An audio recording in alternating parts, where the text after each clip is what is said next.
What's up, hockey fans? Welcome to the Wraparound, brought to you by the Hockey News. I am your host, Emma Lingan. I am joined today by Michael Augello and Stephen Kerr of the Hockey News. And before we get into all of the latest and greatest storylines from around the NHL today, do want to remind you that for over 75 years, the Hockey News has been the ultimate hockey fix. Now get 12 issues delivered straight to you, packed with stories, stats, and a bonus gift issue to kick things off. Head over to thn.com and get in on the action. All right, Mike, I never thought I would say this, but we are leading off the show today with your red hot Buffalo Sabres. They have won 9 straight games. They are just 1 point back of the second wildcard spot in the Eastern Conference. And already by the look on your face, I can tell you're about to pour some cold water on this. But for the time being, what do you think has been the biggest factor in this stretch of success for the Sabres?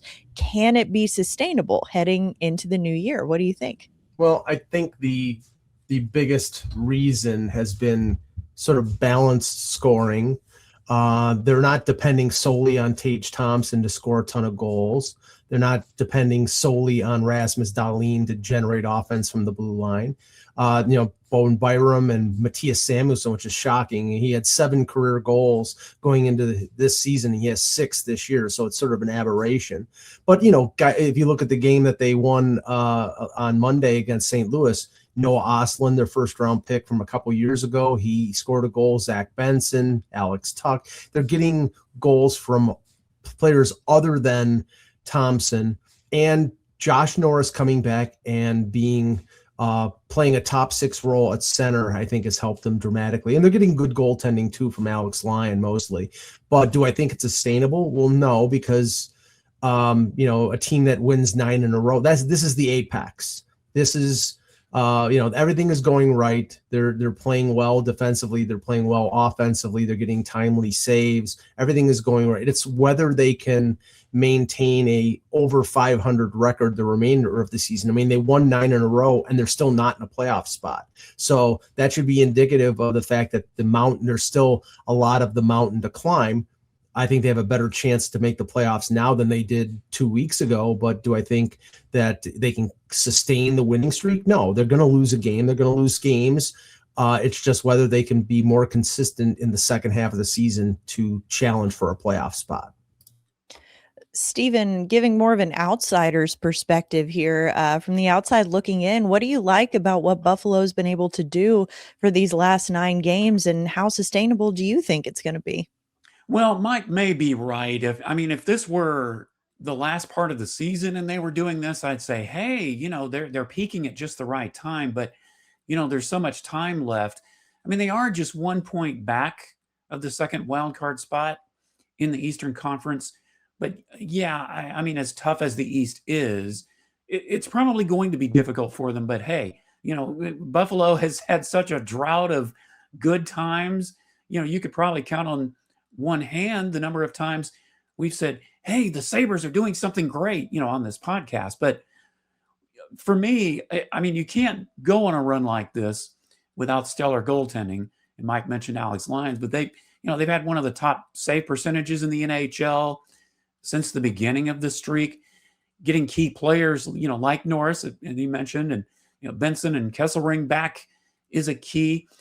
Noah Ostlund, I think, has been playing well since being put on a line with Norris. So, the blue line depth has been there. So, yeah, there have been a number of factors, but I wonder too, I don't know, it may be easy to say that firing Kevin Adams by itself, hey, maybe that jump started the team, but maybe that's not so far-fetched. Maybe they've just, at least at this point, the players have just said, let's just play. A change in direction's coming in the front office, but you can't sustain that kind of emotion over an entire season. So, yeah, I think it's going to be difficult, but hey, might as well enjoy the run while you have it, right? The team that is 2 points ahead of the Buffalo Sabres in the Atlantic Division right now, the Montreal Canadiens. So one player in particular I want to talk about with Montreal, and that's Juraj Slafkovsky. He's got 8 points in his last 4 games, been on quite a hot streak lately. He's got 15 points in 14 games during the month of December. Mike, looking at Slafkovsky, obviously a former number 1 overall pick, kind of a surprise at the time. That was the year that Shane Wright was expected to go number 1 overall. So do you think that this little hot streak that Slafkovsky is on could be kind of a turning point in his living up to expectations as a number 1 pick? Slafkovsky is one of those big forwards that takes a little more time to develop. I didn't agree with the Canadiens putting him into the NHL as an 18-year-old, but they did, and he played less than 40 games. He had some difficulties early on, but he's developed into a solid big forward. He scored 20 goals in his second year, and he's on pace to set career highs in points and goals. Do I think he's going to be a superstar? No, I think he's going to be a really good player. But the issues with the Canadiens is not Slafkovsky or Suzuki or Caulfield. It's that they don't have enough of those guys. They have a couple good defensemen. They have a good first line. They added a good defensive center in Philip Deneau, but their goaltending is questionable and their depth up front is questionable. So Slafkovsky having this good year is positive for them, but do I think it's going to shoot them into the stratosphere? No, I don't. Yeah, it's a good point. I mean, with Slafkovsky being a former first-round pick, obviously a lot is expected of him. Former number 1 overall pick, a lot is expected of him. But Stephen, what do you think this strong start to the year for him means, not only for him as the player, but for his team? Well, it's interesting. Mike said he's been in the league since he was 18, because if you ask Tampa Bay Lightning head coach John Cooper, I mean, he was raving about him, and he doesn't even play for him. I mean, he said, he's been around in the league since he was 18.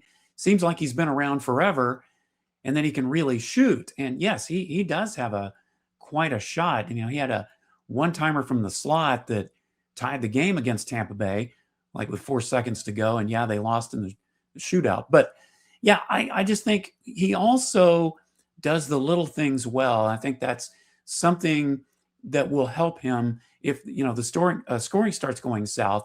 He's reading the puck better. He's being more physical. So that is probably going to make a difference. But Suzuki's been struggling lately. They need somebody to step up, and Slafkovsky is that guy right now. He is that guy right now. All right. Well, here's an interesting one. A lot of other teams looking for a guy to step up right now, specifically in net. So Pierre LeBrun actually reported last week that some teams have checked in on Marc-Andre Fleury. Yes, that Marc-Andre Fleury, to see if he would ever consider coming out of retirement and playing again. Mind you, he's been retired for less than a year at this point, but teams are already reaching out to him. Now, whether or not anything comes of that, really neither here nor there. But Mike, how much do you think it really speaks to the desperation level for good goaltending in this league? And which teams do you think may have reached out to Fleury? Well, some NHL general managers obviously are watching the NFL and watching 44-year-old Philip Rivers playing quarterback for the Colts. Do I think Fleury could still be impactful? I don't think he can be a starter. I don't think he could carry a team to a Stanley Cup, but I think he could be a good veteran number 2. And right now, a lot of teams need that. I mean, if you look at the Edmonton Oilers, I mean, with Jare going down and you have Connor Ingram as the de facto starter along with Calvin Pickard, I think they could use Fleury. I think the Montreal Canadiens, as we just talked about with Dobish and with Samuel Montembeault, they could use them. And there are probably a couple other teams out there, and I'm sure that Steven's got one or two that he has on his mind. But do I think he could help a team? Yes. Do I think he's going to come out of retirement? No. Yeah, like you mentioned, I'm not a betting woman, but if I were, I would imagine that the Oilers were at least one of the teams to make that phone call, especially after what happened with Tristan Jarry. Stephen, what do you think? Who do you think would have reached out to Fleury, and do you think he could still be an impactful piece? Well, I mean, I think it's possible that he is thinking of comeback, considering, there have been some Fleury sightings lately. He played in a recent NHL alumni game. He was taking shots with some of the Minnesota Wild players, at least according to Frank Saravalli. I think ESPN's Greg Wyshynski has heard some of the same rumblings. And he even mentioned the Oilers, I think we talked about as a possible fit. The first year of retirement is often the hardest when the season starts without you. You're so used to suiting up, being in the routine. So, yeah, if teams start sniffing around and the hockey bug starts biting you, it's always tempting to think you can still play. But I just think, he mentioned at the end of last season how much his hips have been hurting him.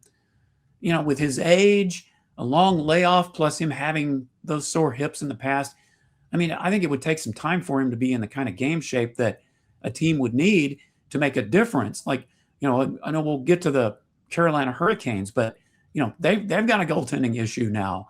But, reaching out to Fleury and expecting him to come in right now, I just don't think it's realistic. So I'm not saying it won't happen. I'm just not sure how successful it would be at this moment. True. Well, of course, we all remember Marc-Andre Fleury very memorably signed won a contract to retire as a member of the Pittsburgh Penguins. He played in that exhibition game for them earlier this year in Pittsburgh. Of course, the Penguins have been busy lately. They were involved in a trade this week, so they acquired Yegor Chinakhov from the Columbus Blue Jackets in exchange for Danton Heinen and a 2026 second-round pick and a 2027 third-round pick. So Chinakhov was on the trading block really since the summer. His agent in July made a statement announcing that he had requested to be moved. So we kind of knew that the trade was coming, didn't necessarily know it would be to Pittsburgh, but we knew that this would be a move that would be happening. Mike, your thoughts on your deal, or your thoughts on the deal for both sides? Well, I understand it from Columbus, although Don Waddell wanted to get a player-for-player deal with Chinakhov because he's young and still has potential, and there were teams out there that their curiosity was piqued by him. But in the end, they got a second and a third-round pick, as you said, and with Pittsburgh, they have so many draft picks. If you look after trading the second and third, they still have a first in the next 3 years and 2 seconds and 2/3. So they're stockpiled. They have more draft picks than people in Buffalo right now have bread and milk because after the winter storm that they had. I think it's a risk worth taking for the Penguins. I think Chinakhov, he's a big forward. He's got talent. He has had success 1 year, but things seem to have soured in Columbus. And it's a smart move for Kyle Dubas to take a swing on a player that could be talented down the line. Well, and goodness knows the Penguins have enough draft picks to be dealing from that depth right now. Stephen, what are your thoughts on the trade for both sides? Well, you just said it. I was just about to say that they had enough draft pick depth to make a move like this. He is going to be an RFA at the end of the season. He carries a $2.1 million cap hit. Kyle Dubas, he isn't afraid to take chances on players needing a change of scenery. Artur Silovs, Stuart Skinner, Justin Brazeau, Parker, Witherspoon, just to name a few. So we'll see how Chinakhov works out for a team that prides itself in its analytics department, or what do they actually call it? The sports sciences department. So yeah, it'll be interesting to see how that comes out for them. Now for the Blue Jackets, I think it's just a case of getting an albatross from around their neck, because there has been a lot of talk, I think, since the summer, as you mentioned. So, 6 points in 29 games. He's been injury prone throughout his career, but you do give more draft picks to play with. Definitely. And Pittsburgh still with plenty of draft picks to spare over the next couple of years. Sticking with the trade conversation here, I want to talk about Andrew Mangiapane. So Elliot Friedman reported on Monday that the Oilers and Mangiapane were exploring a path toward moving him to another organization where there may be more opportunity for him to have a larger role. So just by way of review, Mangiapane averaged just over 11 minutes of ice time in December, put up just 2 points the whole month. He was also scratched for the Oilers game against the Winnipeg Jets on Monday. Mike, do you think it's the right time for the Oilers to move on from Mangiapane already? And if so, what do you think could be a possible destination for him? Mangiapane was a 2-year signing by the Oilers, and I think they wanted him in terms of third, maybe second, third line depth. It really hasn't worked out for them. He only has 5 goals right now. He's not a regular in their lineup. And it's a situation now where they're in trouble if they want to move him because he's got another year of $3.6 million. In terms of a team that might be interested in him, well, a team that's looking probably to shake up their roster would be the Toronto Maple Leafs. He's from Toronto. They reportedly were interested in him during the summer. I could see like a Matthias Michelli type of deal where, they swap, because right now Edmonton is not going to be able to trade Mangiapane and dump $3.6 million in salary. They're going to have to move him and take salary back. Stephen, what do you think about a potential trade for Mangiapane and where he might be headed after this thing with the Oilers really didn't work out? Well, another factor that I think will make it difficult for them to trade him is he would have to waive his no trade clause to go anywhere. So, that's something to consider. It sure didn't take long for things to go south and they start talking about this, since he signed a 2-year deal. I was thinking that Stan Bowman, he's been kind of hit and miss with some of these signings with like Jeff Skinner, Victor Arvidsson, just to name a couple.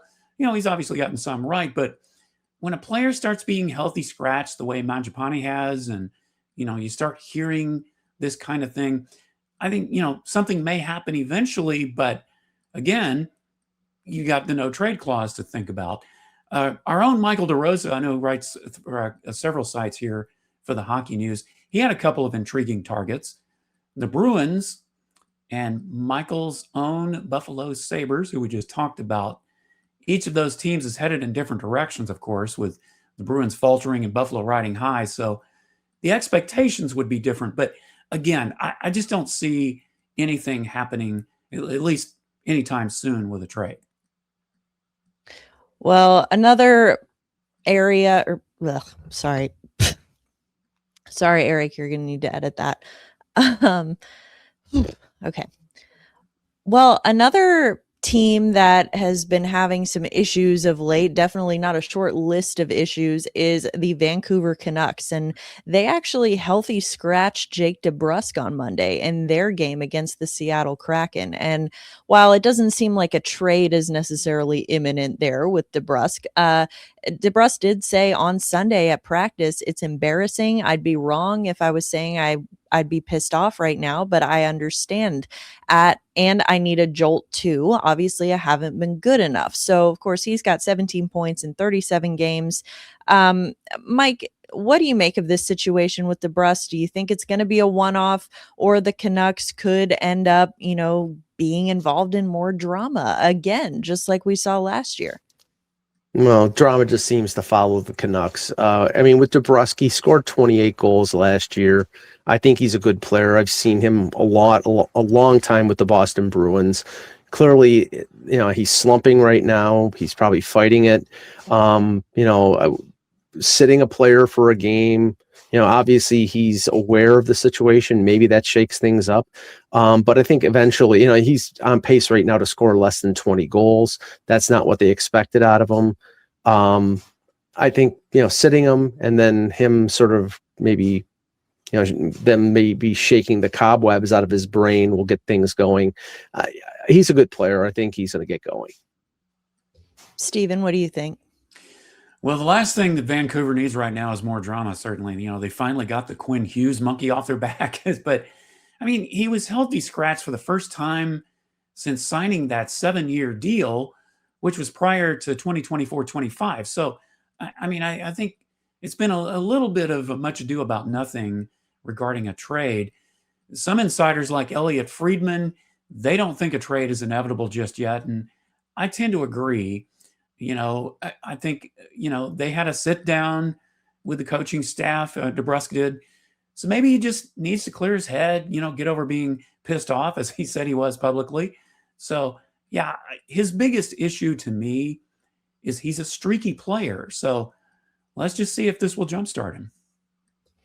Well, another team that's going to be looking for a jump start in a different way is a team we've already mentioned today. That's the Carolina Hurricanes. So, of course, head coach Rod Brindamore announced earlier this week that goaltender Pyotr Kochetkov will have surgery for a lower body injury. He is expected to be out for the remainder of the season. Huge blow for the Hurricanes, who already had a rather tenuous situation in goal to begin with. Of course, now they're left with Brandon Bussi and Frederik Andersen in net for the rest of the year. So, Mike, do you think that's going to be enough for a team that has historically been shaky in net, at least over the last several years? Do you think that's going to be enough for them to actually get over the hump and be a true contender in the East this year?